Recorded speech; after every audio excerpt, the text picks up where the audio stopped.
So within 24 hours after the big controversy hits the mainstream media, Mark Cuban gets smacked back to reality by the NBA. But what was it really about? Was he really part of the cancel culture? What was Mark Cuban actually up to?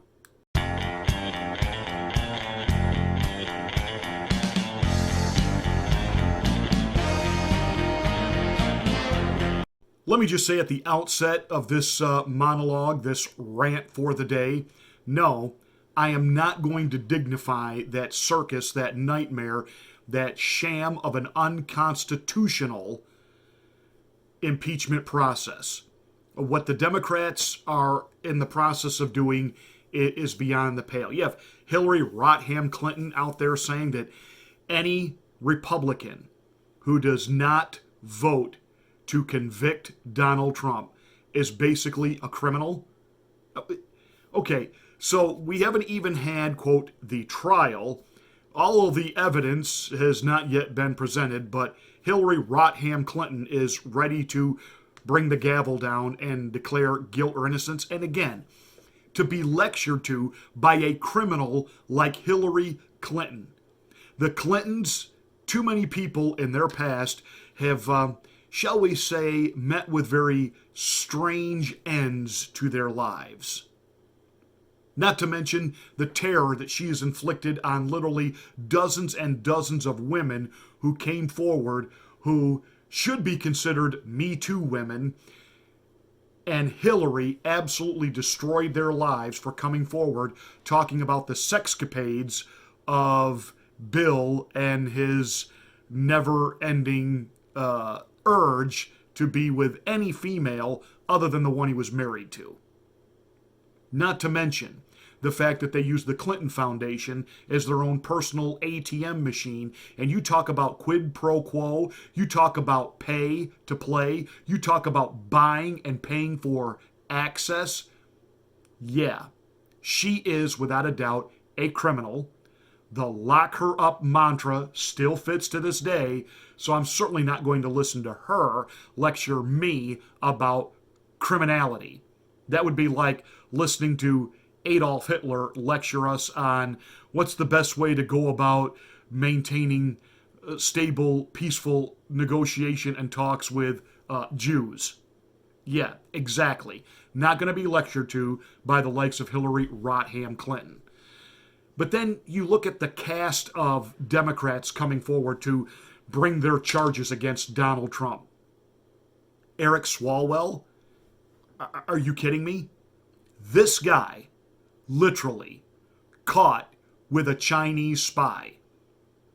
We know that they engaged in, shall we say, a little pillow talk, little sexual activity, extracurricular activity. He literally slept with a Chinese spy. Apparently other members of Congress did as well. Other power makers did as well. Apparently, I was going to call her Tokyo Rose, but she's Chinese, so what do we call her? Hong Kong Hannah? Apparently she made the rounds. Unbelievable. And this guy is going to stand up there and talk to us about Donald Trump being a threat to national security? You're kidding me, right?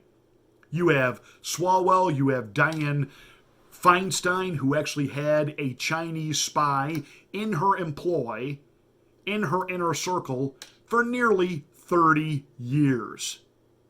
You have Beijing Biden, which is in process of selling everything back to China, all of our manufacturing, all of our technology, all of our advancements. And by the way, why do I have this funny feeling? Because it was heading under the Trump administration that we weren't going to have any more of our drugs, our pharmaceuticals, manufactured in China. Why do I have a feeling that's now off the table and China will be making all of the vaccines and drugs that we take? And that's special. So, oh, by the way, you also heard that Joe Biden has made it like a crime within the federal government. You can't call COVID the China flu or the China virus. I am. So this cast of criminals themselves want to charge criminal behavior to the president. And again, the arguments have been made ad nauseum. The fact that Trump fired up a crowd does not mean insurrection. And we certainly have hundreds of hours of videotape where we can present that for the past 4 years, Democrats did everything they could to create insurrection. From day one of his election, they were talking about impeachment. We have played ad nauseum Maxine Waters telling a group of people, you get in their faces, you follow them into stores, into restaurants, into gas stations, you form a crowd around them, you make sure that they know they are not wanted. We dealt with these mobs going after Mitch McConnell in restaurants and being out front of his home. We dealt with the fact that they so vilified Brett Kavanaugh that the Congress was stormed the day of his confirmation process. Oh, why wasn't that called an insurrection?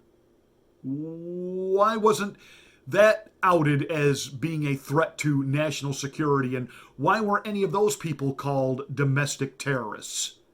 They were clawing, literally like animals, clawing the doors of the Supreme Court trying to get in. We had women in pink wedge caps marching on Washington and just saying foul, four-letter, vulgar profanity, and you know, you had Kathy Griffith, you know, with a picture of a severed Donald Trump head. You had Madonna talking about dreaming about blowing up the White House. You had Johnny Depp, you know, in a reference to Abraham Lincoln, wondering, had enough time passed for another actor to consider shooting a president in the head? I mean, and the list just goes on and on and on. You had Robert De Niro out there on a daily basis talking about, I want to punch Trump out. And you had Joe Biden saying, I'd take him behind the gym and kick his... And this didn't inflame the crazos within your party? This didn't inflame the crazos within politics in general? Now look, over 1 million people assembled in Washington, D.C. to peacefully protest what they believe to be a very questionable election result. And they had their right to do so. They had their right to contest the certification of the Electoral College. They had a right to do so. Over 1 million of them gathered. About 150 or so breached the Capitol. And of that 150, we have a couple of dozen that did some things inside that have now drawn the fire and the ire. It is tragic that an officer was killed. But I'm sorry. Not all of those 100 or so people that created that actual insurrection were necessarily Trump supporters. Some of them were outright plants meant to stir up trouble on purpose for the optics and the operative to be able to take out Donald Trump and crush and destroy his legacy and anyone that adheres to conservatism and to the Trump America First doctrine. This is political theater. It is bread and circuses. And I can tell you that the vile vermin behind a lot of this are sitting there looking at that dead officer as basically a necessary means to an ultimate end. That's how vile some of these people are. We are watching every day. We are being fact-checked relentlessly, and not by credible sources, but by opinion. For example, one of the fact checks that they use is the Daily Beast. When it was reported that it looked like on the campaign trail that when Joe Biden would take questions that he was reading prepared answers as if he had been given the questions ahead of time. And it was the Daily Beast who said, we asked members of the Biden campaign, is he getting the questions ahead of time and are you writing his answers? And they said no. And just the fact that they did that became then the fact check for anybody like me questioning if Joe Biden was being spoon-fed answers and being given the questions ahead of time. I would have received an official fact check on Facebook and by YouTube, and that Daily Beast article was cited as the above reproach. No, that's not happening. Yet now the same Daily Beast is reporting that Shazam Batman, why Jen Psaki, The press secretary for Biden wants the questions submitted ahead of time so that she can read prepared answers. So who fact checks the Daily Beast? You know all of this. I'm preaching to the choir here. I'm venting. We're sharing. And so, to really break down and give serious analysis to what's happening on Capitol Hill, it's a sham, it's a scam. And again, the Democrats know they really don't have the votes to convict. And you have to understand the dirty secret. They really don't want to. They want this issue. They want to be able to campaign on this for the next 4 years. So, aside from what they're hoping is the benefit that Trump is so besmirched that he can't possibly run again for anything and that his legacy is crushed and destroyed. Now, media outlets are talking about, boy, the president's not able to respond in real time anymore without Twitter. Don't laugh. Of all the people to get it, Bill Maher got it a couple of weeks ago when he said, I don't know that it's a good thing that we don't know what Donald Trump is up to. Trump has been very quiet. Doesn't that alarm you a little? It's like in Jaws when the shark went out to sea for a little while. It's like, I think it'll be back. Yes, the comeback is well underway, and I promise you that President Trump operating very stealthily right now, but very steadily moving forward. And the legal team that he has in place right now, they'll make mincemeat of this hogwash on Capitol Hill. But I need to add this caveat because we are dealing with a bunch of spineless, gutless, rhinos, globalist, corporatist, elitist Republicans up there. Will they do the right thing? Well, they certainly haven't done the right thing thus far. In fact, the Mitt Romneys and Liz Cheneys are feeling a little bit emboldened right now, and they need a reality check come primary time. That said, let's talk about Mark Cuban. So it comes out that Mark Cuban has not played the national anthem for the Dallas Mavericks home games this season. And apparently, he wasn't playing it last season when play resumed during all of the COVID restrictions. Well, he didn't make an announcement about it. He just wasn't playing it, quote unquote, trying to avoid the controversy. But now it is controversial. The NBA has stepped in and said all teams in the league will play the national anthem during their warm-up festivities. The Texas Rangers and the Dallas, I believe they're the Dallas Stars, whatever the hockey team is in Dallas. I don't follow hockey. Even before the NBA made their statement, the Texas Rangers, the Dallas Stars came out and said, we're going to play the national anthem. It's part of our tradition. It's part of our heritage, and we're proud of it.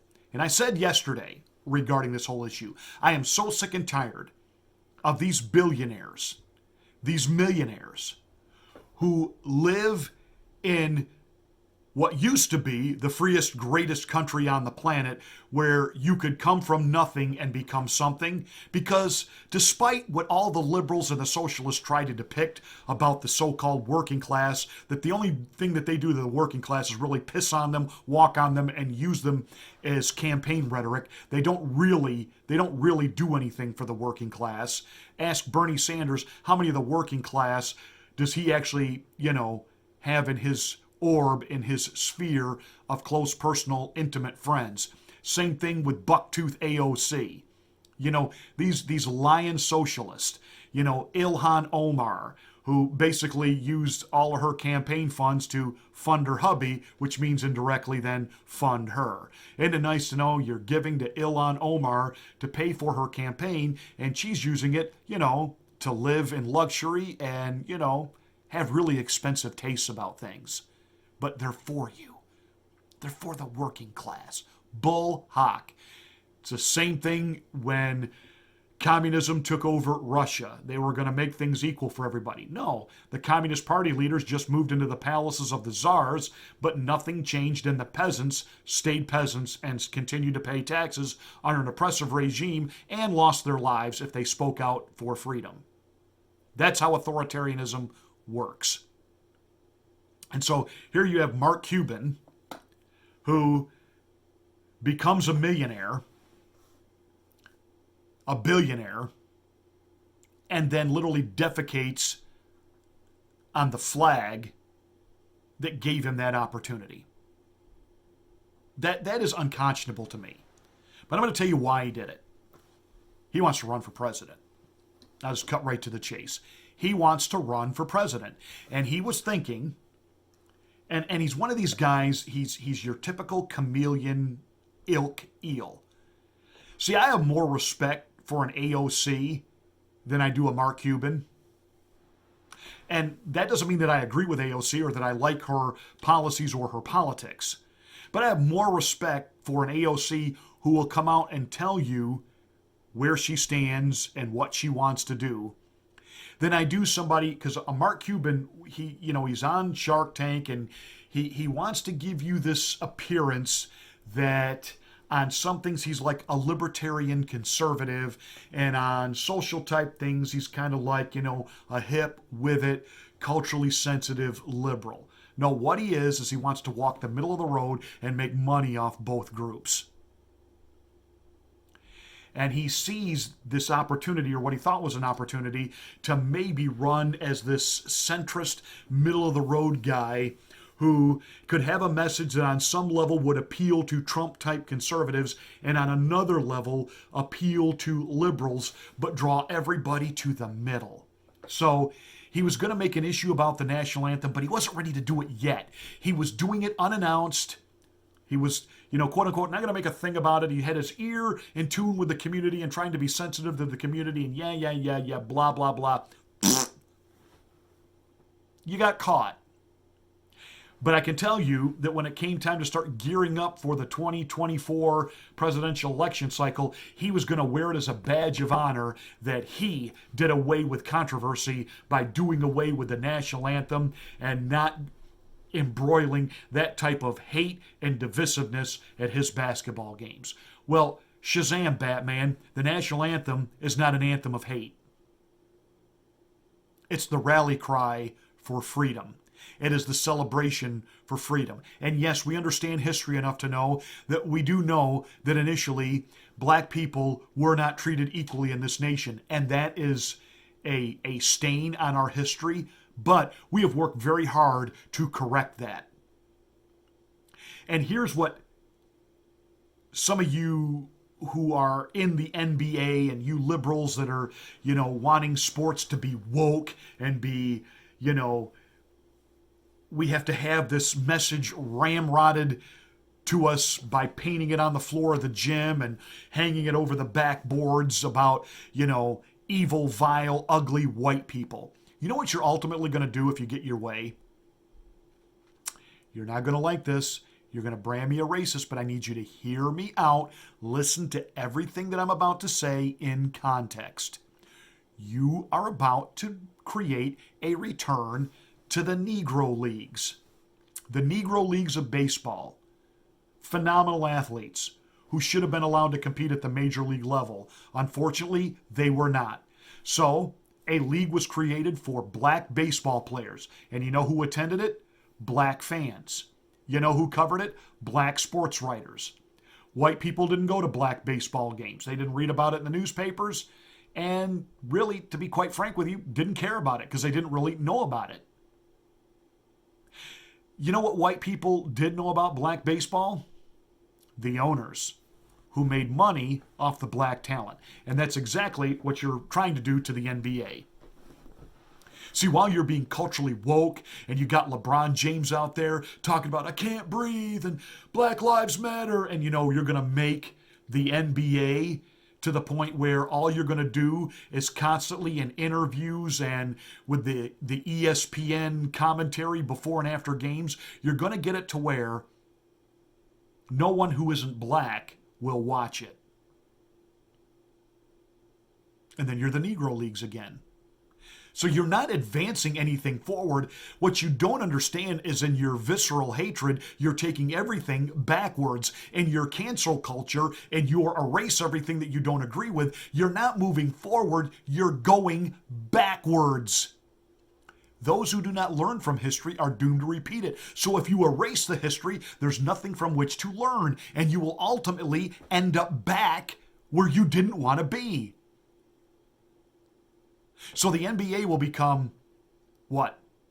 An all-black sport with a bunch of white guys like Mark Cuban making money off it.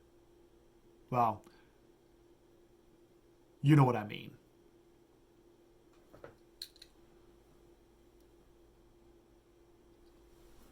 Think. Don't let the devil and don't let progressive leftists play you for stupid. Think. You know how we achieve equality? By understanding that we're each different and saying, you know what?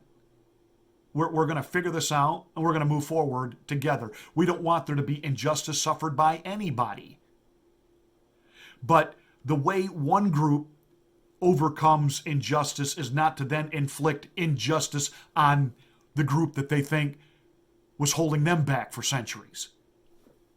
Because all you're going to do is drive everybody away, and then you are on an island unto yourself.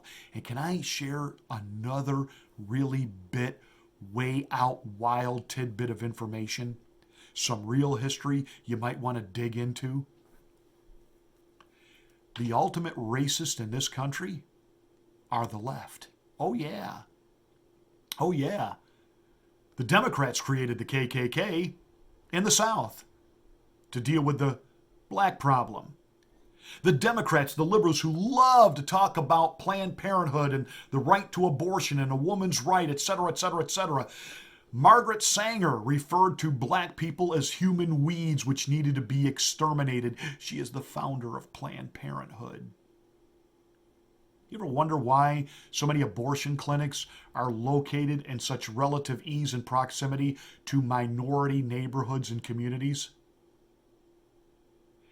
Do you understand that the ultimate vile liberal elites, as they smile at you and pat you on the head and give you your free Obama phone and put you in government housing and tell you they will take care of you and try to convince you how vile conservative Republicans are? Do you understand that those venomous individuals absolutely loathe, hate, and despise you as a lesser, lower life form, and they want you exterminated in those abortion mills?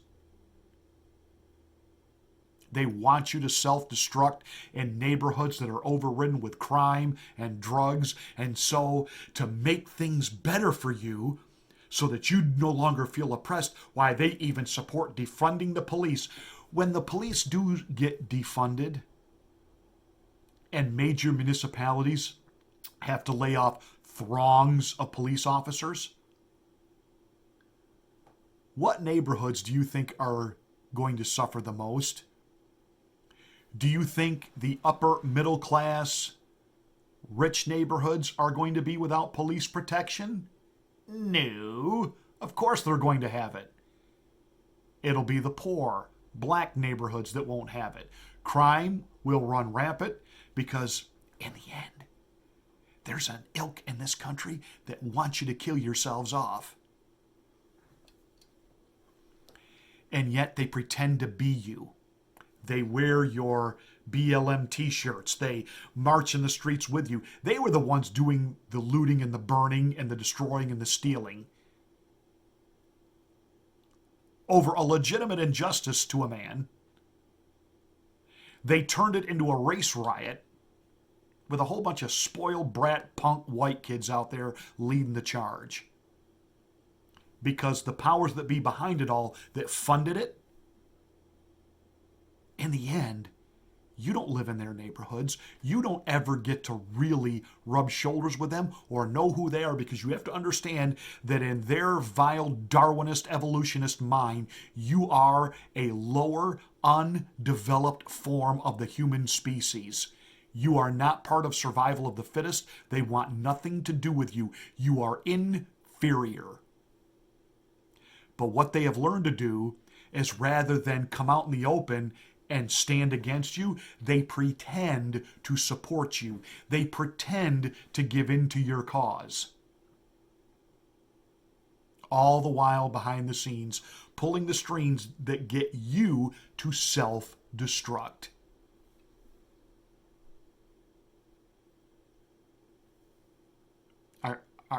Are you getting any of this?